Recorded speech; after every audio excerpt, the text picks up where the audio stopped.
ओम नमः शिवाय। हर हर महादेव। आज जेठ माह के शुक्ल पक्ष की चतुर्दशी तिथि और सोमवार है। कल मंगलवार को सुबह 11:35 से पूर्णिमा तिथि की शुरुआत हो जाएगी और पूर्णिमा तिथि का समापन 11 जून बुधवार को दोपहर 1:13 पर होगा। ऐसे में पूर्णिमा का व्रत 2 दिन रखा जाएगा, क्योंकि जो व्रती चंद्रमा को अर्घ्य देने के बाद अपने व्रत का पालन करते हैं वो कल मंगलवार को व्रत रखें, और जो उदय तिथि के अनुसार व्रत रखते हैं वो पूर्णिमा का व्रत बुधवार को रखें। तो हर महीने के अंतिम 3 दिन बहुत ही फलदायी होते हैं। तो सुबह जल्दी उठें, स्नान आदि से निवृत्त होकर उदय होते हुए सूर्य भगवान को अर्घ्य दें और फिर श्री हरि विष्णु भगवान और कान्हा जी की कथाओं को सुनें। जेठ पूर्णिमा पर तांबे और चांदी का दान बहुत ही शुभ होता है, तो इसके लिए आप पूर्णिमा तिथि को तांबे का कलश दान करें या फिर चांदी की कोई वस्तु दान कर सकते हैं। तांबे का कलश अगर आप दान करते हैं तो ध्यान रखें कि खाली कलश कभी भी दान नहीं करना चाहिए। इसके अंदर आप गुड़ या चावल रखकर दान कर सकते हैं। दान आप गरीब और ज़रूरतमंद व्यक्ति को भी कर सकते हैं और अपने घर की बहन बेटियां जिनका विवाह हो चुका है उन्हें भी आप इन चीज़ों का दान कर सकते हैं।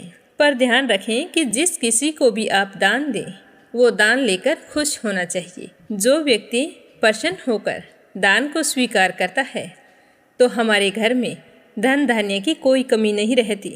और अगर हम गुस्सेल और घमंडी लोगों को दान करते हैं तो हमें हमारे दान का कोई पुण्य फल नहीं मिलता है।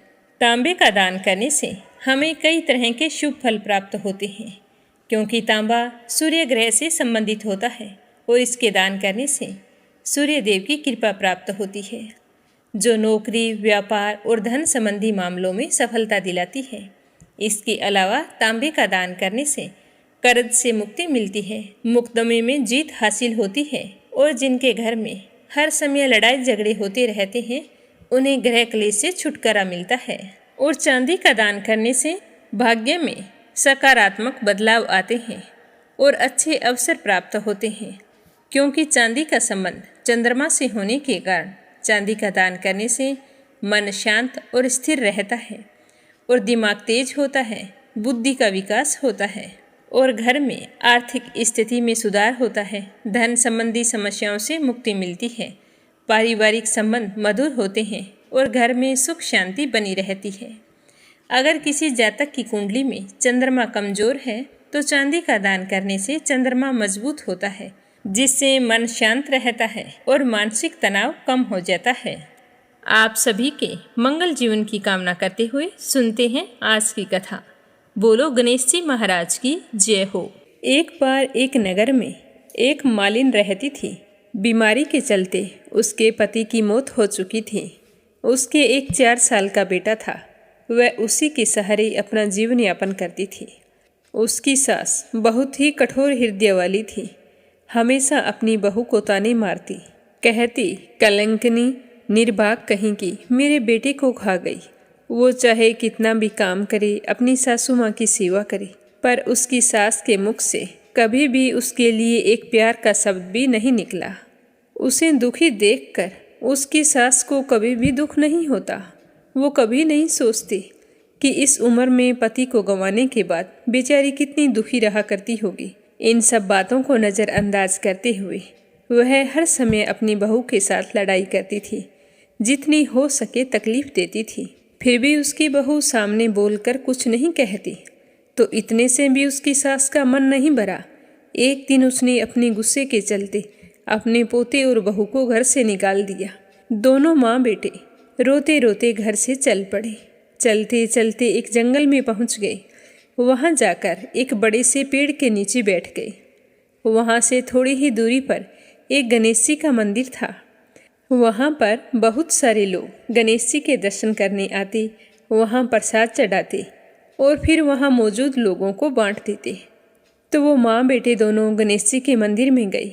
वहाँ जाकर उसकी माँ कहने लगी कि गणेश जी महाराज, मुझसे ऐसी क्या गलती हो गई जिसकी मुझे आप इतनी बड़ी सज़ा दे रहे हैं। पहले मुझसे मेरे पति को छीन लिया और अब मुझे घर से बेघर कर दिया। अब मैं मेरे बेटे के साथ कहाँ जाऊँ, क्या करूँ, कहाँ रहूँ? अब आप ही मुझे कोई रास्ता दिखाएं। आज आपके सिवा हमारे माँ बेटे का कोई नहीं है। फिर माँ बेटे दोनों मंदिर के आगे बैठ गए। जो लोग गणेश जी का प्रसाद वहाँ पर बांटते, उसी प्रसाद को खाकर माँ बेटे अपना गुजारा करने लगे। सुबह शाम दोनों माँ बेटे गणेश जी की पूजा पाठ करते। एक दिन बैठे बैठे गणेश जी की कृपा से उन दोनों के मन में आया कि क्यों ना हम जंगल से फूल लाकर बेचें। यहाँ पर रोजाना लोग आते हैं, अगर हम फूल माला बनाकर बेचेंगे तो यहाँ आने वाले लोग पूजा के लिए फूल जरूर खरीदेंगे। तो इस तरह सोचकर दोनों माँ बेटे सुबह जल्दी जंगल में से फूल लाकर फूल माला बनाकर वहाँ पर बैठ जाते। जब गणेश जी के भक्त वहाँ पर आते तो उससे फूल खरीदते और बदले में उन्हें कुछ रुपए दे देते। तो इस तरह फूल बेचते बेचते कई दिन हो गए। तो कुछ रुपए इकट्ठे हो गए, तो उन्हीं रुपयों से वो पूजा की सामग्री और प्रसाद भी लाकर बेचने लगे। गणेश जी की कृपा से आमदनी बढ़ने लगी। धीरे धीरे उनके पास इतना रुपया इकट्ठा हो गया कि उन्होंने एक मकान बना लिया और पास ही में एक दुकान बना ली। अब उस दुकान के अंदर पूजा की सारी सामग्री, मिठाइयाँ, फूल, दुर्वा घास गणेश भक्तों के लिए हर समय मौजूद होता। तो सुविधा के लिए सारे लोग वहीं पर आकर उन्हीं की दुकान से सारा सामान खरीदते। तो वहाँ पर एक राजा की लड़की थी जो रोजाना मंदिर में पूजा करने आती थी और मालिन की दुकान से ही सामान खरीदती थी। तो मालिन के बेटे को देखकर राजकुमारी उस पर मोहित हो गई और उससे विवाह करने की सोचने लगी। एक दिन उसने अपनी भाभी से अपने मन की बात कही। तो भाभी अनुभवी थी। उसने कहा कि ननंद बाईसा, यह तो मालिन का बेटा है और तुम एक राजा की बेटी हो। अगर तुम्हारा विवाह इस मालिन के बेटे के साथ किया गया तो इससे हमारी बड़ी बदनामी होगी। पर राजकुमारी नहीं मानी। तो उसकी भाभी ने राजकुमारी की माँ यानी कि अपनी सास से यह बात कही कि हमारी बेटी मालिन के बेटे से प्यार करती है और उसी से शादी करना चाहती है। तो उसकी माँ और पिताजी ने उसे बहुत समझाया, पर वो कहने लगी कि मैंने तो प्रतिज्ञा कर ली है, अगर मैं शादी करूँगी तो उसी से करूँगी, नहीं तो मैं शादी नहीं करूँगी। तो राजा कहने लगा कि बेटा, जब तुमने प्रतिज्ञा कर ली है तो मैं तुम्हारी प्रतिज्ञा को कभी नहीं तोड़ूंगा। तो राजा खुशी खुशी अपनी बेटी का विवाह करने के लिए तैयार हो गई और उन्होंने बड़े धूमधाम से अपनी बेटी का विवाह मालिन के बेटे के साथ कर दिया। मालिन ने सबसे पहले बेटे बहू को गणेश जी के मंदिर में ले जाकर पूजा पाठ करवाया और गणेश जी का आशीर्वाद दिलवाया। उसके बाद पूरे नगर में यह बात फैल गई कि गणेश जी की पूजा करने से सारे दुख दर्द दूर हो जाते हैं। ये माँ बेटे यहाँ पर आए थे तो बिल्कुल ही गरीब थे। इनके पास खाने के लिए अनाज और पहनने के लिए कपड़े भी नहीं थे। और देखो, गणेश जी की कृपा से इनके पास कितना धन हो गया है। और आज इस लड़के की शादी राजकुमार की बेटी के साथ हो गई है। तो सारे गांव वाले उसी गणेश मंदिर पर पूजा करने के लिए आने लगे और उन्हीं की दुकान से सामान खरीदते। तो ऐसा करने से मालिन के बेटे का काम दिन दुगना रात चौगुना तरक्की करने लगा। और उधर जिस दिन से मालिन की सास ने उन माँ बेटे को घर से निकाला था, उसी दिन से उसके अन्नदाता रूठ गए थे। उसके घर में घाटा लगने लगा और सारा सामान बिक गया। धीरे धीरे वह समय भी आ गया जब उस बुढ़िया को एक समय का भोजन भी नसीब नहीं होता था। उसे भूखा मरता देखकर गांव के लोग उस पर बिल्कुल भी दया नहीं दिखाते थे। कहते थे कि अपनी बेचारी विधवा बहू को किस तरह से लड़ाई करके इसने घर से बाहर निकाल दिया है, तो अपनी करनी का फल भुगत रही है। वो तो बेचारी आज ना जाने कहाँ होगी। पहले तो भगवान ने उससे उसका पति छीन लिया और फिर एकमात्र घर का सहारा था जो इस बुढ़िया ने छीन लिया। तो यह सुनकर बुढ़िया को अपने किए पर बहुत ही पछतावा होता और गांव वालों की बेरुखी देखकर एक दिन वो रोती बिलखती गांव छोड़कर निकल गई और चलते चलते उसी जंगल में पहुंच गई जहां गणेश जी का मंदिर था। वहां पहुंचकर मालिन के बेटे से कहने लगी कि बेटा, मैं तो कई दिनों से भूखी हूँ, मुझे 2 वक्त की रोटी दे दिया करो, इसके बदले में मैं तुम्हारा सारा काम कर दूंगी। तो लड़के को दया आ गई और उसने उसे काम पर रख लिया। उसने अपने दादी को नहीं पहचाना और उसने उस बुढ़िया को भोजन करवाया। फिर बुढ़िया काम पर लग गई। जैसे ही शाम हुई तो मालिन घर आई। उसने अपनी सास को देखते ही पहचान लिया और कहने लगी कि सासू माँ आप यहाँ कैसे? तो सास ने पोते की तरफ इशारा करके कहा कि मेरी इस सेठ के यहाँ नौकरी लग गई है। तो उसकी बहू कहने लगी कि सासू माँ आप ये कैसी बातें कर रही हो? ये आपका पोता है और ये घर भी आपका है। यहाँ आपको काम करने की क्या जरूरत है? जब आपने हमें घर से निकाला था तब गणेश जी भगवान ने हमारी रक्षा की थी। तो यह देखकर वो बुढ़िया बड़ी ही हैरान हुई और अपनी बहू से कहने लगी कि बेटा मुझसे गलती हो गई, मैंने मेरे करने का फल भोग लिया है। तुम्हें घर से निकालने के बाद घर में जो कुछ था सब कुछ नष्ट हो गया। मुझे तो खाने के लिए अन्न का एक दाना तक नसीब नहीं होता था और ऊपर से सारे गांव वालों ने मुझसे मुख मोड़ लिया। तभी तो मैं घर छोड़कर निकल गई। बेटा मुझे मेरी करनी पर बहुत ही पछतावा हो रहा है, तुम मुझे माफ़ कर दो। तो उसकी बहू कहने लगी कि माँ जी, कभी माँ भी अपने बच्चों से माफ़ी मांगती है? जो हुआ सो हुआ, उसे भूल जाओ और खुशी खुशी अपने पोते का सुख देखो। तो वह बुढ़िया सोचने लगी कि मेरी बहू कितनी अच्छी है और मैं इसे कभी भी पहचान नहीं सकी। आज मेरे पास कुछ नहीं है और इसके पास सब कुछ है, फिर भी ये देखो मुझे कितनी प्रेम पूर्वक अपने घर में रखकर मान सम्मान दे रही है।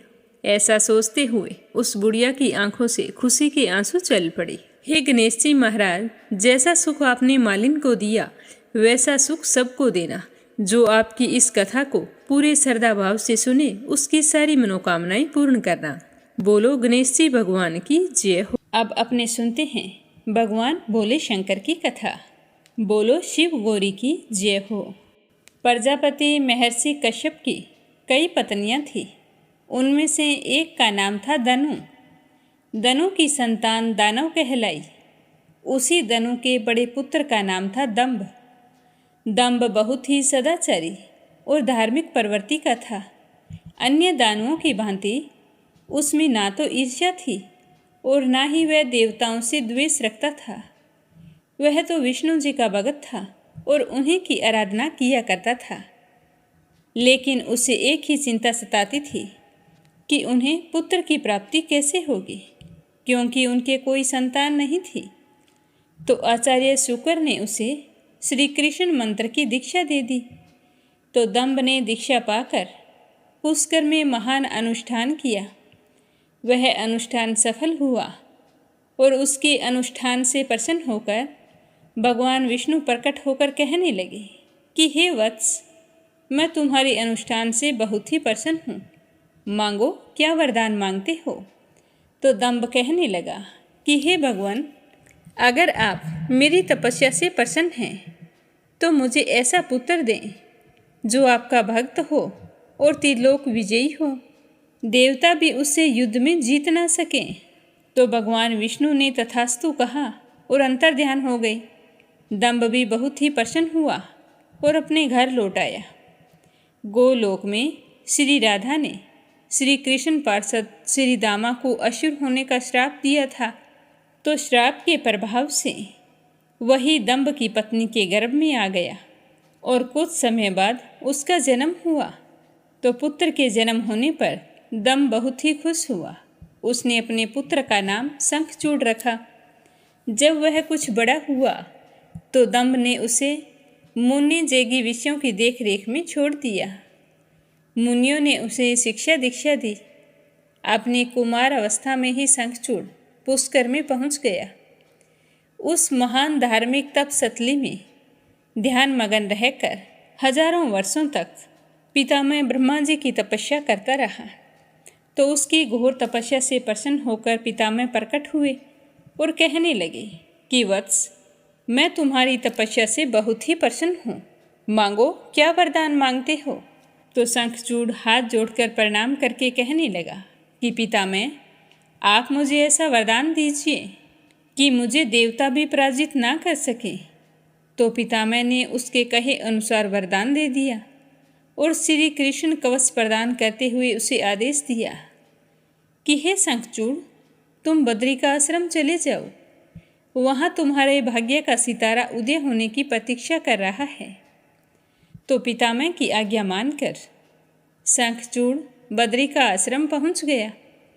वहां महाराज धर्मध्वज की पुत्री तुलसी भी तपस्या कर रही थी। दोनों का आपस में परिचय हुआ और पितामह की आज्ञा के अनुसार उन दोनों का विवाह हो गया।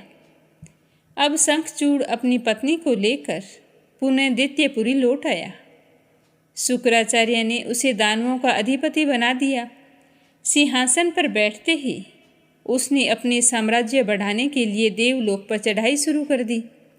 अब पितामह के वरदान के कारण वह हार तो सकता नहीं था, जहाँ भी जाता विजय प्राप्त करता, और इसी वरदान के कारण उसे देवताओं को हराने में कोई कठिनाई नहीं हुई। उसने सभी देवताओं को स्वर्ग से निकाल दिया और अमरावती पर कब्जा जमा लिया, और इधर इंद्र अमरावती छोड़कर भाग निकले। देवता उसके डर से कंदराओं में जा छुपे। अब शंखचूड़ का तीनों लोकों पर शासक हो गया। सब लोकपालों का कार्य भी उसने संभाल लिया। उसने अपनी प्रजा की भलाई के लिए अनेक कार्य किए। प्रजा उसे बहुत प्रसन्न रहती थी। सर्वत्र सुख और शांति थी, क्योंकि शंखचूड़ स्वयं भी श्री कृष्ण भगत था। उसकी प्रजा भी भगवान श्री कृष्ण पर पूरी आस्था रखने लगी। उसके राज्य से अधर्म का नाश हो गया। प्रजा इंद्र और देवताओं को भूलने लगी। जब देवताओं को इस बात का पता चला तो उन्हें बड़ा ही दुख हुआ। तो इंद्र पितामह ब्रह्मा जी के पास जाकर पहुँचे और हाथ जोड़कर कहने लगे कि पितामह, आपने ये क्या किया? शंखचूड़ को अभय होने का वरदान देकर आपने तो उसे निर्कुंश बना दिया है। अब वह तो अमरावती पर कब्जा जमाए बैठा है। देवता दर दर की ठोकरें खा रहे हैं। हमें बताइए कि अब हम क्या करें? तो इंद्र की बात सुनकर पितामह कहने लगे कि हे इंद्र, शंखचूड़ धार्मिक और रीति से अपना शासन चला रहा है। प्रजा भी उससे बहुत प्रसन्न है। उसके राज्य में प्रजा सुखी और संपन्न है। हमें उससे कोई शिकायत नहीं है। तो पितामह की बात सुनकर इंद्र ने कहा कि यह तो सब ठीक है पितामह, लेकिन क्या हम यूं ही भटकते रहेंगे? आखिर अमरावती है तो देवताओं की, इस बात को तो आप नहीं जुठला सकते। उसने तो हमें बाहर निकाल कर अपना कब्जा जमा लिया है। तो पितामह कहने लगे कि इंद्र, अवश्य तुम सत्य कह रहे हो, किंतु शंखचूड़ ने तुम्हें युद्ध में पराजित करके उसे प्राप्त किया है।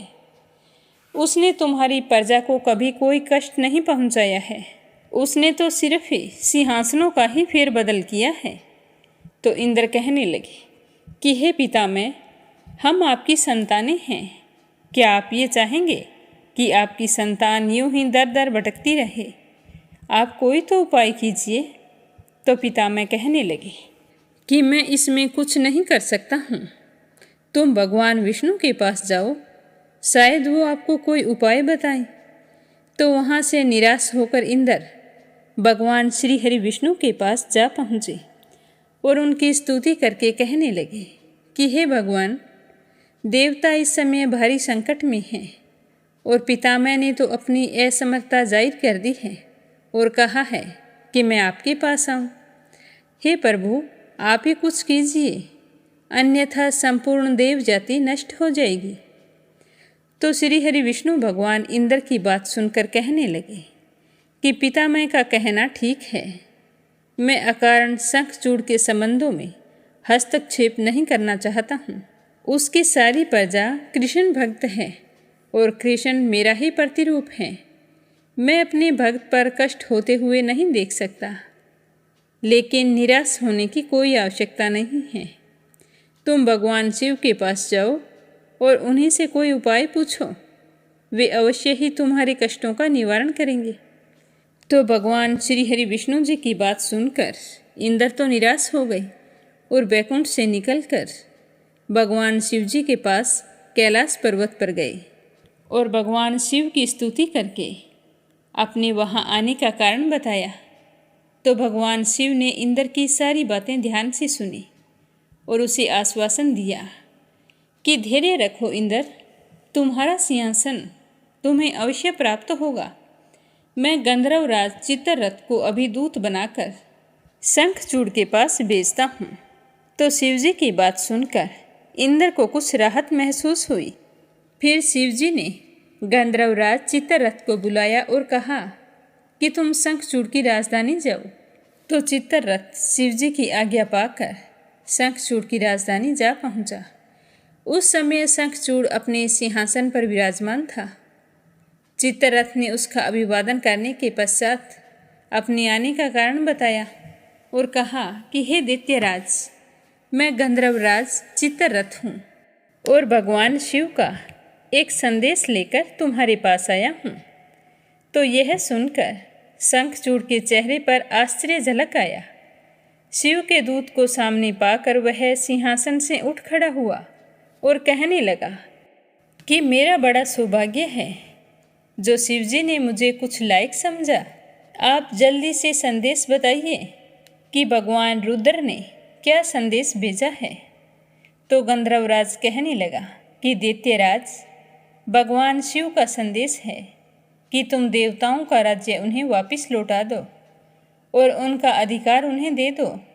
भगवान शिव ने देवों को अभय होने का वचन दिया है। तो गंधर्वराज की बात सुनकर शंखचूड़ कहने लगा कि भगवान शिव से मेरा प्रणाम कहना और उनसे कह देना कि शंखचूड़ के हृदय में आपके लिए बहुत ही ज़्यादा श्रद्धा है, परंतु यदि उन्होंने इंद्र के बहकावे में आकर मुझे दंडित करने का निश्चय किया है तो मैं उनकी यह बात नहीं मानूंगा और उनसे भी युद्ध करने के लिए तैयार हो जाऊंगा। तो शंखचूड़ की बात सुनकर चित्ररथ वापस लौट आया और भगवान शंकर को शंखचूड़ का कहा हुआ उत्तर सुना दिया, जिसे सुनकर शिवजी क्रोधित हो गए और अपने गणों को युद्ध करने का आदेश दे दिया।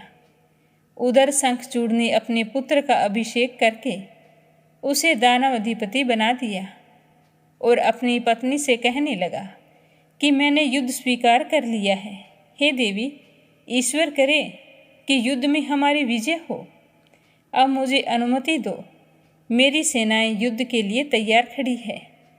तो इस तरह शंखचूड़ अपनी सेनाएं लेकर युद्ध भूमि में जा पहुंचा। दोनों सेनाएं गोमत्रक पर्वत के समीप एक दूसरे के सामने आ खड़ी हुई। भगवान शिव ने शंखचूड़ से एक बार फिर पूछा कि वो नादानी ना करे और युद्ध से दूर रहकर उनकी बात मान ले, लेकिन शंखचूड़ ने शिवजी की बात को नहीं माना और फिर दोनों सेनाओं में घनघोर युद्ध छिड़ गया। भगवान शिव और शंखचूड़ आमने सामने डट गए। दोनों में अनेकों अस्त्र शस्त्रों से युद्ध होने लगा। फिर भगवान शिव ने ज्यों ही शंखचूड़ का वध करने के लिए त्रिशूल उठाया तो आकाशवाणी हुई कि देवाधिदेव, आप प्रलयंकर हैं, सर्वसमर्थ हैं, किंतु आपको मर्यादा की रक्षा करनी चाहिए। श्रुति की मर्यादा को नष्ट ना करें। जब तक शंखचूड़ के पास श्रीहरि का कवच है और जब तक उसकी पतिव्रता पत्नी मौजूद है, तब तक उस पर बुढ़ापा भी नहीं आ सकता, मृत्युवाणी तो दूर है। तो आकाशवाणी के समाप्त होते ही शिवजी का त्रिशूल अपने आप रुक गया और उसी समय भगवान विष्णु प्रकट हुए। तो भगवान विष्णु को देखकर शिवजी कहने लगे कि हे भगवान, आपने तो मुझे बहुत बड़े धर्म संकट में डाल दिया है। आप ही ने तो इंद्र को मेरे पास भेजा और जब मैंने उसे अभय करने के लिए युद्ध आरंभ किया तो आपका ही कवच आड़े आ रहा है। अब आप ही कोई उपाय सोचिए। तो श्रीहरि विष्णु भगवान कहने लगे कि शंखचूड़ को भी श्राप मिला हुआ है और अब श्राप का समय समाप्त होने वाला है। अब इसे असुर योनि से मुक्त होकर गोलोक जाना होगा। यह कृष्ण भक्त है और कृष्ण मेरा ही प्रतिरूप है, अतः इसे वापस गोलोक भेज दिया जाएगा। फिर विष्णु जी ने एक ब्राह्मण का वेश धारण किया और शंखचूड़ के पास गए और जाकर कहने लगे कि हे दानवराज, मैं निर्धन ब्राह्मण हूँ, कुछ पाने की आस से आपके पास आया हूँ। तो शंखचूड़ कहने लगा कि हे ब्राह्मण देवता, आप क्या मांगना चाहते हो, मांगो। इस समय जो भी मेरे पास है वो तुम्हें खुशी खुशी दे दूँगा। अगर तुम मेरा सिर भी मांगते हो तो भी मैं देने में हिचकिचाऊंगा नहीं, बस आपको आदेश करना है। तो यह सुनकर ब्राह्मण वेशधारी विष्णु जी कहने लगे कि हे दैत्यराज, मुझे आपका सिर नहीं, आपका कवच चाहिए। अब बताइए कि आप अपना कवच मुझे दे सकते हैं। तो शंखचूड़ ने उसी समय अपना कवच उतार कर ब्राह्मण वेशधारी विष्णु जी को सौंप दिया और कहा कि ये लो, यदि भगवान श्री कृष्ण की ऐसी ही इच्छा है तो ऐसा ही होगा, आप कवच ले जाइए। तो ब्राह्मण वेशधारी विष्णु भगवान कवच लेकर दैत्यपुरी जा पहुँचे और फिर शंखचूड़ का वेश धारण किया और राजमहल में जाकर शंखचूड़ की पत्नी तुलसी के पास चली गई। जब तुलसी ने देखा तो वो भी पहचान ही नहीं पाई। उसने सोचा कि मेरे पति ही आए हैं, तो उसने खुश होकर उनका स्वागत किया और उस रात भगवान श्री हरि विष्णु शंखचूड़ के महल में ही रुके रहे। लेकिन अचानक से पतिव्रता तुलसी को धोखे का आभास हुआ, तो वह चौंक कर बिस्तर से उठी और कहने लगी कि तुम कौन हो और मेरे साथ छल करने का तुझ में साहस कैसे हुआ? जल्दी बोलो, नहीं तो मैं अपने पतिव्रत तेज से तुम्हें भस्म कर दूंगी। तो विष्णु भगवान यह सुनकर अपने वास्तविक रूप में आ गए और उन्होंने तुलसी को समझाते हुए कहा कि सुनो तुलसी, तुम्हारे पति का समय पूरा हुआ। एक श्राप के कारण ही उसे असुर योनि में आना पड़ा। अब से वह गोलोक में रहेगा, क्योंकि तुम्हारा पतिव्रत धर्म इसकी रक्षा कर रहा है, इसीलिए यह असुर योनि से मुक्त नहीं हो रहा है। तो इसे मुक्ति दिलाने के लिए मुझे तुम्हारे साथ छल करना पड़ा। तो यह सुनकर तुलसी रोने लगी और कहने लगी कि आपने ये अच्छा नहीं किया भगवान, आपने मेरे साथ छल करके मेरे सतीत्व को नष्ट किया है। मैं श्राप देती हूँ कि तुम अभी और इसी वक्त पत्थर बन जाओ। आप में दया ममता नहीं है, आप तो पत्थर हैं, तो पत्थर ही बन के रहो। तो श्री हरि विष्णु भगवान कहने लगे कि हे तुलसी, मैं तुम्हें वरदान देता हूँ कि मेरे पत्थर बन जाने पर तुम्हें भी मेरे पास ही स्थान मिलेगा और भविष्य में लोग तुलसी और शालिग्राम की पूजा किया करेंगे। तुलसी के बगैर शालिग्राम की पूजा अधूरी मानी जाएगी। उसके बाद विष्णु भगवान अंतर्ध्यान हो गए और युद्ध भूमि में खड़े शिव को अपनी दिव्य शक्ति से सब कुछ बता दिया। शंखचूड़ और शिवजी में पुनः युद्ध शुरू हो गया, लेकिन तुलसी के पतिव्रत धर्म नष्ट हो जाने से शंखचूड़ की शक्ति घट गई और शिवजी ने अपना त्रिशूल उसकी ओर फेंक दिया, जो सीधा जाकर शंखचूड़ के हृदय में लगा। वातावरण में हजारों बिजलियां एक साथ गूंज गई, चारों दिशाएं कांप उठी और देखते ही देखते शंखचूड़ धरती पर जा गिरा और उसके प्राण पखेरु उड़ गए। श्राप से मुक्ति मिलते ही श्री दामा गोलोक जा पहुंचा। उसके भस्म से एक शंख प्रकट हुआ, जो कालांतर में भगवान शिव के हाथों की शोभा बना। देवताओं ने शिव की जय जयकार की और इंद्र को अपना सिंहासन पुनः प्राप्त हो गया और तभी से शालिग्राम और तुलसी की पूजा एक साथ की जाने लगी। बोलो भोले शंकर की जय हो, बोलो माता पार्वती जी की जय हो। अब अपने सुनते हैं बांके बिहारी की कथा। एक नगर में कमल किशोर नाम का एक व्यक्ति रहता था। वह हीरे जवाहरात बनाने एवं बेचने का काम करता था।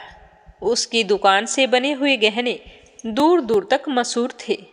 लोग दूसरे शहर से भी कमल किशोर की दुकान से गहने लेने एवं बनवाने के लिए आते थे।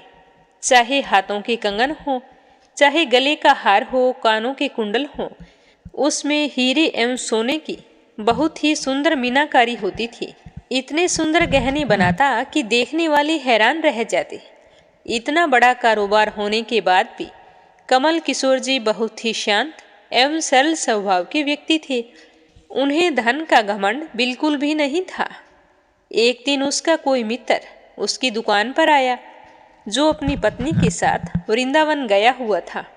जब वह वापिस आ रहा था तो उसने सोचा कि अपने मित्र कमल किशोर से मिलता चलूं और वृंदावन से जो प्रसाद लाया हूँ थोड़ा सा उसे भी देता चलूं। यह सोचकर दोनों पति पत्नी कमल किशोर की दुकान पर पहुंच गए। तब कमल किशोर का एक कारीगर एक सोने एवं हीरे जड़ित बहुत ही सुंदर हार बनाकर कमल किशोर को देने के लिए आया था। तो कमल किशोर उस हार को देख रहा था कि इतने में उसका मित्र दुकान पर पहुंच गया। कमल किशोर का मित्र अपने साथ वृंदावन से बहुत ही सुंदर लड्डू गोपाल लेकर आया था। वह बहुत ही सुंदर था। जब वह लड्डू गोपाल को लेकर अपने मित्र की दुकान पर बैठा तो कमल किशोर अपने मित्र से मिलकर बहुत ही खुश हुए और उसकी गोद में नन्हा सा लड्डू गोपाल देखकर बड़े ही आनंदित हुए, क्योंकि लड्डू गोपाल जी के मनमोहक रूप और सौंदर्य को देखकर उनका तो मन खिल गया। उन्होंने अपने हाथ में जो पकड़ा हुआ हार था वह लड्डू गोपाल के गले में डाल दिया और अपने मित्र से कहने लगे कि देखो तो सही, इस हार की शोभा लड्डू गोपाल के गले में पड़ने से कितनी बढ़ गई है। तो इस तरह उसका मित्र और कमल किशोर आपस में खूब देर तक बातें करते रहे। बातों बातों में उसका मित्र लड्डू गोपाल को लेकर वहां से चल पड़ा, लेकिन वो हार लड्डू गोपाल के गले में ही रह गया। दोनों को भी इस बात का पता नहीं था कि हार लड्डू गोपाल के गले में ही पड़ा है।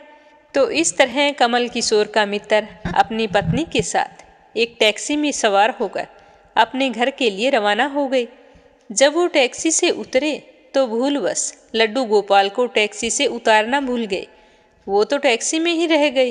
टैक्सी वाला आदमी बहुत ही गरीब था, जिसका नाम बाबू था, जो दूसरे शहर में रहता था और यहाँ पर अपने परिवार का पालन पोषण करने के लिए टैक्सी चलाता था। उसके परिवार में सिर्फ उसकी पत्नी थी और वह हर 7वें दिन अपने घर जाता था।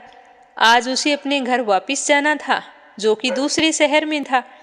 जब वो टैक्सी लेकर बाबू अपने घर पहुंचा तो टैक्सी को रोककर जब उसका ध्यान पिछली सीट पर गया तो उसने देखा कि लड्डू गोपाल जी बैठे हैं बड़े ही शाही तरीके से पिछली सीट पर, गले में हार धारण करके बड़े ही सुंदर शोभा पा रहे हैं। तो यह देखकर बाबू एकदम से घबरा गया और सोचने लगा कि यह लड्डू गोपाल किसके हैं। लेकिन अब वह दूसरे शहर में अपने घर जा चुका था, जो कि काफी दूर था। ना वो सवारी का घर जानता था, ना उनका नाम पता जानता था। तो वह तो दुविधा में पड़ गया कि क्या करे क्या नहीं। लेकिन फिर भी उसने बड़ी श्रद्धा से हाथ धोकर लड्डू गोपाल जी को उठाया और अपने घर के अंदर प्रवेश कराया। जैसे ही वह लड्डू गोपाल को अपने घर के अंदर लेकर गया तो उसकी पत्नी ने अपने पति के हाथ में लिए हुए लड्डू गोपाल को देखा तो बहुत ही खुश हुई कि इतने सुंदर स्वरूप वाले लड्डू गोपाल मेरे पति लेकर आए हैं। तो उसने जल्दी से अपने पति के हाथों से ले लिया। उनकी शादी को 8 साल हो चुके थे, लेकिन अभी तक उनके कोई संतान नहीं थी।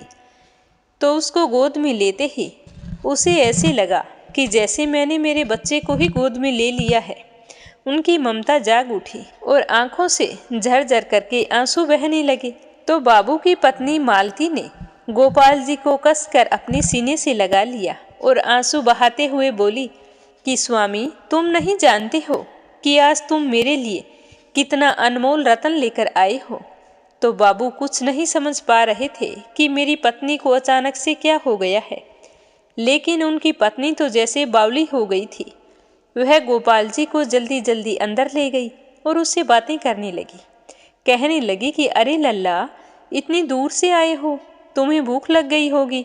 फिर उसने जल्दी जल्दी मधु एवं घी से बनी हुई चूरी बनाकर और साथ में दूध लेकर ठाकुर जी को भोग लगाया। बाबू अपनी पत्नी मालती को खुश देखकर बहुत ही खुश था, क्योंकि उसकी पत्नी संतान के लिए बहुत ही उदास रहती थी। भगवान को भोग लगाने के बाद में दोनों खुशी खुशी भोजन करके सो गए। उधर कमल किशोर जी ने जब अपनी दुकान पर हार को देखा तो वो नहीं मिला। तभी उन्हें याद आया कि हार तो मैंने लड्डू गोपाल के गले में डाला था, वो तो उन्हीं के गले में रह गया। तो उन्होंने अपने मित्र को संदेशा भेजा। तो मित्र ने आगे से जवाब दिया कि मेरे प्यारे मित्र कमल किशोर, वह माखन चोर, चित चोर हार सहित खुद ही चोरी हो गया है। मैं तो खुद परेशान हूँ। मैं उसे वृंदावन से कितने प्रेम से लेकर आया था, वो तो उस दिन उसी टैक्सी में रह गया। अब कमल किशोर तो परेशान हो गया और सोचने लगा कि ना जाने इतना कीमती हार कहाँ चला गया है। मेरे तो लाखों का नुकसान हो गया। लेकिन फिर भी अपने सरल स्वभाव के कारण अपने मित्र को कुछ नहीं कहा और मन में सोचने लगे कि चलो कोई बात नहीं, मेरा हार तो ठाकुर जी के अंग लग गया है।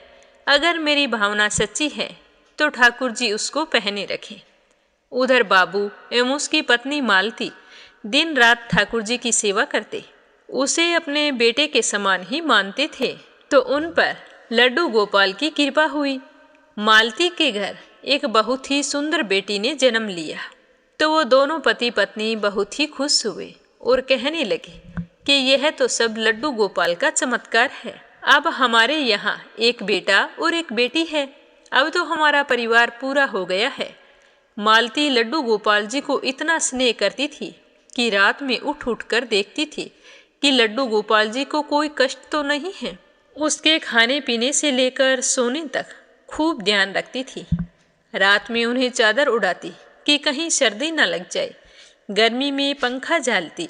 इसी तरह समय बीतता जा रहा था। एक दिन कमल किशोर व्यापार के सिलसिले में उसी शहर में जाना पड़ा जहां बाबू रहता था। लेकिन जब कमल किशोर उस शहर में पहुंचे तो अचानक से इतनी तेज बारिश शुरू हो गई कि कमल किशोर जी को जहां पहुंचना था वहां पहुंच नहीं पाए और बस स्टैंड पर खड़े बारिश के रुकने का इंतजार कर रहे थे। तभी वहां पर बाबू अपनी टैक्सी लेकर आया और उसने परेशान कमल किशोर को पूछा कि बाबूजी, आप यहाँ क्यों खड़े हो? बारिश तो रुकने वाली नहीं है। पूरे शहर में पानी भरा हुआ है। आप अपनी मंजिल तक नहीं पहुँच पाओगे। अगर आप रुकना चाहते हो तो मेरा घर पास में ही है। अगर चाहो तो मेरे साथ चलो। तो कमल किशोर जी के पास सोने एवं हीरे के काफ़ी गहने थे और वो अनजान टैक्सी वाले के साथ चलने के लिए घबरा रहे थे। फिर उनके पास कोई चारा भी नहीं था। बारिश रुकने का नाम नहीं ले रही थी और भी ज़्यादा तेज हो रही थी। तो वो टैक्सी वाले बाबू के साथ बैठकर उसके घर चले गए। घर पहुंचते ही बाबू ने मालती को आवाज़ दी कि आज हमारे घर मेहमान आए हैं, उनके लिए खाना बनाओ। तो कमल किशोर देखने लगे कि बाबू का घर है तो छोटा सा, लेकिन बहुत ही सुंदर सजा हुआ है और घर में एक बहुत ही सुंदर इत्र की खुशबू आ रही है जो हृदय को आनंदित कर रही है। थोड़ी देर बाद मालती ने भोजन तैयार कर दिया। जैसे ही उनको भोजन परोसा तो कमल किशोर को उसमें अमृत जैसा स्वाद आया। भोजन करते समय कमल किशोर का ध्यान बार बार उसी दिशा की तरफ जा रहा था जहाँ पर ठाकुर जी विराजमान थे। वहाँ से उनको एक अजीब तरह का प्रकाश नजर आ रहा था।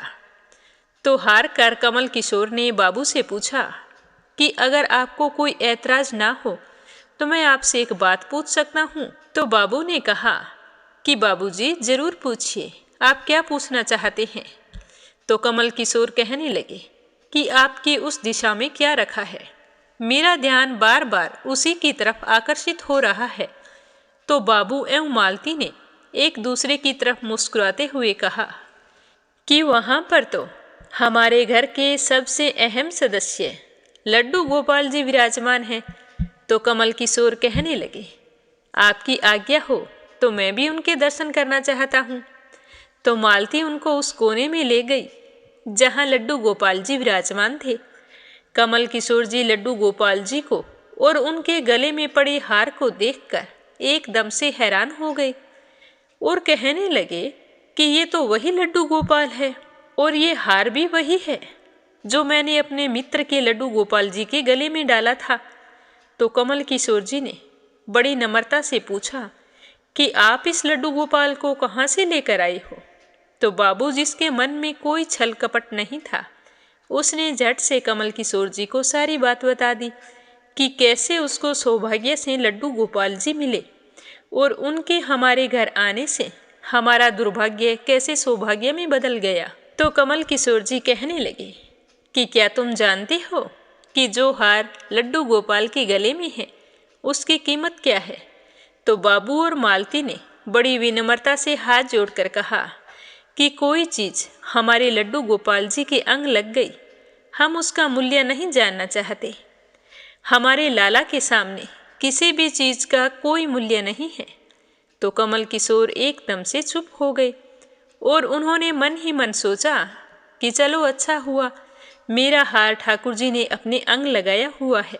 फिर लड्डू गोपाल जी को प्रणाम करके सो गए। अगले दिन सुबह जब वो चलने के लिए तैयार हुए तो बाबू उनको टैक्सी में बैठाकर उनकी मंजिल तक पहुंचाने गया। जहां कमल किशोर जी को जाना था वहां पर वो पहुंच गए। टैक्सी से उतरकर जाने लगे तो बाबू ने आवाज़ दी कि बाबूजी जरा रुको, आपका कोई सामान हमारी टैक्सी में रह गया है। लेकिन कमल किशोर ने कहा कि मेरा तो कोई सामान नहीं रखा था। तो बाबू ने कहा कि ये देखो बैग है आपका।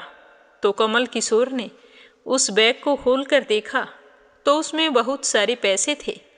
तो कमल किशोर एकदम से हैरान हो गया, क्योंकि वे तो उतने पैसे थे जितनी उस हार की कीमत थी। तो कमल किशोर की आंखों में आंसू आ गए और सोचने लगे कि जब तक मैंने निश्चल भाव से ठाकुर जी को वह हार धारण करवाया था तब तक उन्होंने पहने रखा, और जब आज मैंने बाबू और मालती से उस हार की कीमत पूछी तो मेरा अभिमान तोड़ने के लिए ठाकुर जी ने मुझे पैसे दे दिए हैं। तो वह ठाकुर जी से माफ़ी मांगने लगा, लेकिन अब क्या हो सकता था। इसीलिए हमारे अंदर ऐसे भाव होने चाहिए कि उसमें अहंकार ना हो, विनम्रता होनी चाहिए। क्योंकि हमारे अंदर अहंकार ना हो और हम सच्ची श्रद्धा रखते हैं तो भगवान हमें कभी भी परेशान नहीं होने देते। चाहे कमल किशोर ने बाबू और मालती से उस हार की कीमत पूछ ली और उसके मन में भी शायद यही होगा कि ये हार मैंने मुफ्त में लड्डू गोपाल को पहना दिया है, लेकिन ये कभी नहीं होता, क्योंकि जो चीज़ हमारे हाथ से भगवान के निमित्त हो जाती है तो भगवान किसी न किसी रूप में हमें उसकी कीमत चुका देते हैं। हमारे व्यापार में अचानक से लाभ होता है, हमारा कोई भी कार्य हो वो तरक्की करने लगता है। यह सब भगवान की माया होती है। इसीलिए अगर हमने जानबूझकर भी भगवान को कुछ चढ़ाया है या अनजानवश चढ़ा दिया है तो उसके बारे में कभी किसी से जिक्र नहीं करना चाहिए, क्योंकि हमारे पास जो कुछ है वो सब कुछ भगवान का दिया हुआ है। हमें तो भगवान का शुक्रिया अदा करना चाहिए कि हमें भगवान ने दान देने लायक बनाया है, और हमेशा यही प्रार्थना करनी चाहिए कि भगवान हमेशा मेरे कारोबार में बरकत बनाए रखना, ताकि मैं अपने हाथों से कुछ दान पुण्य कमा सकूं। बोलो बांके बिहारी की जय हो, बोलो लड्डू गोपाल जी की जय हो। अब अपने सुनते हैं लपसी और तपसी की कहानी। बोलो लपसी तपसी की जय हो। बहुत पुराने समय की बात है। एक गांव में एक ब्राह्मण परिवार रहा करता था। उसमें पति पत्नी के अलावा उनके 2 बच्चे थे। एक बेटा था, एक बेटी थी। ब्राह्मण दंपति बहुत ही सरल स्वभाव के थे। समय मिलने पर प्रभु का स्मरण किया करते थे। उनकी बेटी बहुत ही संस्कारी और सुशील थी, लेकिन उनका बेटा आवारा किस्म का था। वह कोई काम धाम नहीं करता और ना ही कभी अपने माँ बाप का कहना मानता था। समय के साथ दोनों बहन भाई बड़े हो गए। बहन की शादी कर दी गई, पर भाई का वही हाल था। उसके माँ बाप ने उसे समझाया कि बेटा अब हम वृद्ध हो चले हैं, तुम कोई काम किया करो, लेकिन उस पर उनकी बातों का कोई असर नहीं होता था। तो एक दिन ब्राह्मणी अपने पति से कहने लगी कि स्वामी आप बिल्कुल काम छोड़ दीजिए। जब घर में कुछ भी नहीं होगा तो यह अपनी जिम्मेदारी समझेगा और काम पर लग जाएगा। तो ब्राह्मण ने दूसरे दिन से काम पर जाना छोड़ दिया। तो यह देखकर उनके बेटे ने कोई काम नहीं किया और चोरी करने चला गया। आते जाते राहगीरों को लूट लेता और उसी से अपने घर का गुजारा किया करता था। तो उसकी लूटने और चोरी करने की आदत से सारे गांव वाले उसे लपसी कहने लगे। तो लपसी की इस हरकत से उसके माँ बाप बहुत ही दुखी रहते थे, पर वह किसी की सुनने के लिए तैयार नहीं था। इसी तरह समय बीतता गया। एक दिन की बात है कि लपसी एक पीपल के पेड़ पर बैठा था। तभी शिव पार्वती जा रहे थे। पार्वती माता गहनों से लदी हुई थी, तो लपसी उन्हें देखकर सोचने लगा कि सूरत के कितने गहने हैं। आज ये सारे के सारे लूट लूँगा तो मुझे कई महीनों तक चोरी नहीं करनी पड़ेगी। तो वह लूटने के इरादे से पीपल की ओट में होकर बैठ गया।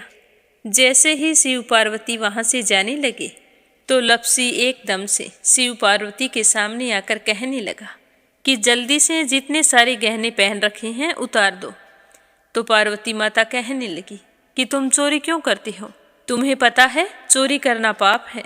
तो लपसी कहने लगा कि क्या करूं, घर पर मेरे माँ बाप हैं, मेरी एक भांजी है, उनके लिए दोनों समय भोजन की व्यवस्था कहाँ से करूं, मुझे कोई काम तो आता नहीं है। तो लपसी की बात सुनकर पार्वती माता कहने लगी कि तुम जो चोरी करके पाप करते हो, इस पाप का भागी कौन बनेगा। तो लपसी कहने लगा कि मेरे घर वाले सारे बनेंगे। तो पार्वती माता कहने लगी कि कोई नहीं बनेगा, पाप के भागी केवल तुम बनोगे। तो लपसी कहने लगा कि मैं लूट खोस कर उन्हीं के लिए लेकर जाता हूँ, तो पाप के भागी तो उन्हें बनना ही पड़ेगा। तो लपसी की बात सुनकर पार्वती माता ने हंसकर कहा कि हम यहीं पर बैठे हैं और तुम अपने घर जाओ, अपने घर वालों से पूछो कि कोई तुम्हारे पाप का भागी बनेगा क्या। तो यह सुनकर लपसी भागा भागा अपने घर आया और अपनी माँ के पास गया और कहने लगा कि माँ, मैं चोरी करके लाता हूँ, राह चलते राहगीरों को लूटता हूँ, तुम्हारे लिए ही तो करता हूँ। तो तुम मुझे एक बात बताओ, चोरी करने से जो पाप लगता है तो आप मेरे पाप के भागी बनोगे। तो लपसी की बात सुनकर उसकी माँ कहने लगी कि बेटा, मैंने तो तुमसे नहीं कहा कि तुम चोरी करके लाओ, तुम कमा कर लाओ, हमें तो 2 वक्त की रोटी चाहिए, मैं तो तुम्हारी पाप की भागी नहीं बनूंगी। तो माँ के मुंह से इस तरह की बात सुनकर लपसी तो हैरान हो गया। फिर वह अपने पिताजी के पास गया और जाकर कहने लगा कि पिताजी, मैं जो कुछ भी लूट खोस के लाता हूँ वो आपके लिए ही तो लाता हूँ। देखो मैंने लूट कर कितना धन इकट्ठा कर लिया है, कितने ऐशो आराम है तुम्हारे। अगर मैं चोरी नहीं करता तो क्या ये सब हमें मिलता। पिताजी, मैं तुमसे एक बात पूछता हूँ कि चोरी करने से पाप लगता है, तो उस पाप में आप मेरे भागीदार बनोगे क्या। तो लपसी की बात सुनकर उसके पिताजी कहने लगे कि बेटा, मैंने नहीं कहा कि तुम चोरी करके लाओ, तुम कमा कर लाओ, मैं तुम्हारे पाप का भागी नहीं बनूंगा। तो माँ बाप के मुंह से इस तरह की बात सुनकर वह बहुत ही उदास हुआ और सोचने लगा कि मैं कितने महीनों से चोरी कर रहा हूँ, ना जाने मुझ पर कितना पाप चढ़ गया है, और ये तो बोल रहे हैं कि पाप के भागी हम नहीं बनेंगे, तो अब क्या होगा। तो वह बड़े ही दुखी मन से शिव पार्वती से मिलने के लिए चल पड़ा। जैसे ही घर से बाहर निकलने लगा तो उसकी छोटी सी भांजी दरवाजे पर खेल रही थी। उसे पता नहीं था कि पाप पुण्य क्या होता है, तो वो कहने लगी कि मामा, पाप की भागी मैं बनूंगी। तो उसके इस तरह कहते ही लपसी ने उसे गोद में उठाया और चल पड़ा। शिवजी भगवान और पार्वती माता के पास जाकर कहने लगा कि घर वालों ने पाप का भागी बनने से मना कर दिया है और एक यही है जो पाप की भागी बनने को तैयार है। फिर लपसी बड़े ही दीन स्वर में कहने लगा कि हे भगवान, मैं समझ गया हूँ कि चोरी करना पाप है। आज तक जो मैंने काम किया वो बहुत ही गलत था, लेकिन अब मैं इसका प्रायश्चित करना चाहता हूँ। अब तुम ही बताओ, मुझे मेरे पापों से मुक्ति कैसे मिलेगी।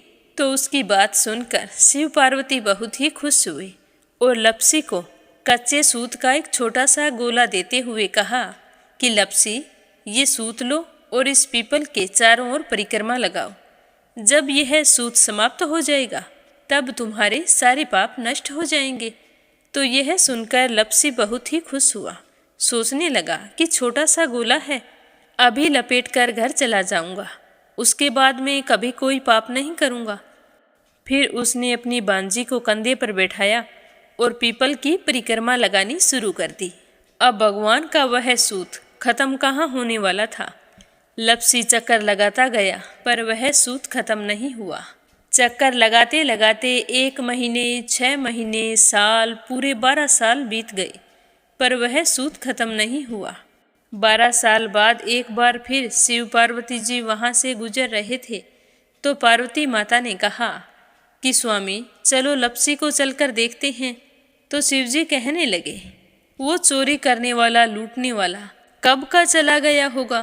तो पार्वती माता कहने लगी कि नहीं स्वामी, चलकर देखने में क्या जाता है, चलो एक बार देखते हैं। तो शिव पार्वती जी जैसे ही पीपल वृक्ष के पास आए तो देखा कि लपसी तो अब भी चक्कर लगा रहा है। वहाँ चारों ओर गहरी खाई हो गई है और लपसी की बड़ी बड़ी दाढ़ी, मूंछें, नाखून बढ़ गए हैं। तो यह देखकर पार्वती माता ने कहा कि देखो स्वामी, आप तो कह रहे थे कि वो कब का ही चला गया, देखो इसके मन में सच्ची भक्ति है। तो पार्वती की बात सुनकर शिवजी ने कहा कि चलो अभी देख लेता हूँ। तो यह कहकर शिवजी ने एक सोने का कड़ा लपसी के आगे फेंक दिया। तो लपसी ने झट से उसके ऊपर पैर कर लिया। फिर अचानक से उसका ध्यान शिव पार्वती जी की ओर गया तो वो हाथ जोड़कर कहने लगा कि भगवान, अब तो मेरे पाप समाप्त हो गए होंगे, आप मुझे यहाँ से जाने की आज्ञा दीजिए, आपका यह सूत अभी तक खत्म नहीं हुआ है। तो शिवजी भगवान ने कहा कि तुम्हारे पाप कर्म भी अभी तक पूरे नहीं हुए हैं। तो शिवजी की बात सुनकर लपसी कहने लगा कि भगवान, मुझे पूरे 12 वर्ष हो गए हैं आपकी भक्ति करते करते, और अब भी आप मुझ पर शक कर रहे हैं। तो शिवजी ने कहा कि अपना पैर उठाओ। तो जैसे ही लपसी ने अपना पैर उठाया तो उसके पैर के नीचे सोने का कड़ा था। तो यह देखकर लपसी शर्मिंदा हो गया और कहने लगा कि प्रभु, गलती हो गई, मुझे माफ़ करो, आगे से मैं ऐसी गलती कभी नहीं करूँगा। तो शिवजी कहने लगे कि नहीं लपसी, तुम्हारा पाप ऐसे पूरा नहीं हो सकता, अब तुम्हें 12 वर्ष तक और इसी तरह परिक्रमा करनी होगी, उसी के बाद तुम्हारे पाप समाप्त होंगे। यह कहकर शिव पार्वती वहाँ से चले गए और वह फिर से पीपल के पेड़ की परिक्रमा करता रहा। करते करते 12 साल बीत गए। 12 साल बाद में शिव पार्वती जी वहाँ पर आए तो उन्होंने देखा कि आज भी वो वहीं पर चक्कर लगा रहा है। तो शिवजी ने फिर उसके सामने सोने की अंगूठी फेंकी, पर उसने कोई ध्यान नहीं दिया। तो शिवजी भगवान प्रसन्न होकर कहने लगे कि हे लपसी, आज से तुम मेरी तपस्या करके तपसी बन गए हो। मैं तुम्हें वरदान देता हूँ कि तुम अपने जीवन में सारे सुखों को प्राप्त करेगा। और तूने 24 बरस तक मेरी भक्ति की है, इसका फल भी तुझे अवश्य मिलेगा। जो भी औरत गाय और कुत्ते की रोटी नहीं बनाएगी, उसका पुण्य फल तुम्हें मिलेगा। आंगन लीप कर दहलीज नहीं लीपेगी तो उसका पुण्य फल भी तुझे ही मिलेगा। अगर हमारे घर की बहन बेटी को हम सूट, तीवल या साड़ी भेंट स्वरूप देते हैं तो साथ में मोली का धागा और कुछ रुपये नहीं देंगे तो उसका पुण्य फल भी तुम्हें ही मिलेगा। अगर कोई दिए से दिया जलाएगा तो उसका पुण्य फल भी तुम्हें ही मिलेगा। अगर व्रत और पूजा पाठ में सारी कहानी सुन ले और तुम्हारी कहानी ना सुने तो उसका पुण्य फल भी तुम्हें ही मिलेगा। कहा जाता है कि तभी से सुबह पहली रोटी गाय की और सुबह की अंतिम रोटी छोटी बनाई जाती है और शाम को अंतिम रोटी बड़ी बनाई जाती है जो कुत्ते की होती है। और दिए से दिया भी नहीं जलाया जाता और घर की बहन बेटियों को सूट और तीवल के साथ भेंट स्वरूप कुछ रुपए भी जरूर दिए जाते हैं। और उसी दिन से हर व्रत कथा के बाद में लपसी तपसी की कहानी जरूर सुनी जाती है। और कथा समाप्त होने पर कहा जाता है कि लपसी का फल लपसी को मिले, तपसी का फल तपसी को मिले। हमारी पूजा पाठ का, हमारे व्रत का और हमारी कहानी का पुण्य फल हमें मिले। बोलो लपसी तपसी की जय हो। अब अपने सुनते हैं कथा सुनने वाले प्यारे श्रोताओं के नाम। आज का पहला कमेंट संजय, सोनिया, हिताक्षी, दीपेश, मयंक हरियाणा से। दूसरा है आरती खैरावर अगरखर से। तीसरा है अपराजिता मीना श्रीवास्तव नेपाल से। रुक्मणी शर्मा अंबाला से। रवि सैनी, सीमा सैनी मलियाना से। शीला सिन्हा, मीरा श्रीवास्तव, ममता श्रीवास्तव माला छम्मा जौनपुर से। हेमलता, मनोज, जतिन, नंदिनी खैर अलीगढ़ से। सीमा जोशी रवि कुमार जोशी दिल्ली से, श्रीमती शर्मा अलीगढ़ से, श्रीचंद यादव गया बिहार से, राधा रोहिला दिल्ली से, गोपाल नारंग ऋषिकेश से, धनीराम धर्मशाला हिमाचल प्रदेश से, सीमा गोयल सतपाल गोयल पानीपत से, रजनी बड़ोला प्रयागराज से, अनिल कुमार टिहरी करनाल से, कमला देवी भीलवाड़ा से, बीनू मेहरा दिल्ली से, उषा सेठ बनारस से, सुनीता रानी मेरठ से, चंद्रकांता दिल्ली से, मोनिका नागर तिगांव से, मीरा अग्रवाल बंगाल से, रितु सैनी हरियाणा से, रितु मिश्रा गाजियाबाद से, आशा शर्मा विष्णु ज्योति अंशु भीलवाड़ा से,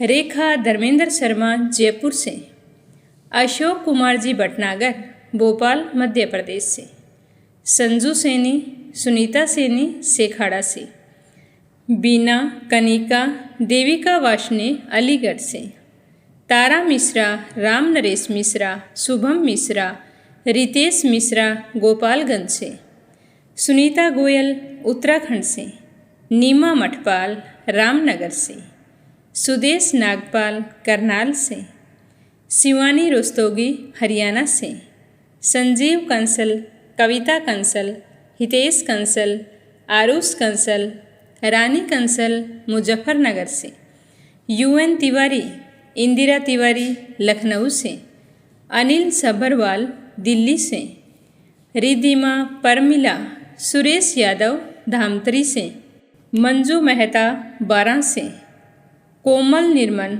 मुंबई मीरा रोड से, रामवती देवी जगवीर सिंह रवि कुमार राहुल कुमार अनुज कुमार ज्योति वंदना भावना रुद्र कुमार आराध्या आन्या तोलू मोलू अविका मेरठ से, सरोज अग्रवाल जबलपुर से, परमेश्वरी रघुवीर सिंह दिल्ली से, शोभा कुंवर पुरोहित अहमदाबाद से, शंभू प्रसाद भट्ट स्नेहिल पूर्णिमा देवी भट्ट उत्तराखंड से, दिल्ली बहादुर भंडारी नेपाल से, मंजुला कपूर पंजाब से, क्षमा परतुल वडोदरा से, अवनी अविनाश धैर्या भव्या दिल्ली से, सुनीता नागर तिगांव से, जानवी मिश्रा राधिका मिश्रा सचिन मिश्रा सोनम मिश्रा, गौरी मिश्रा माधुरी मिश्रा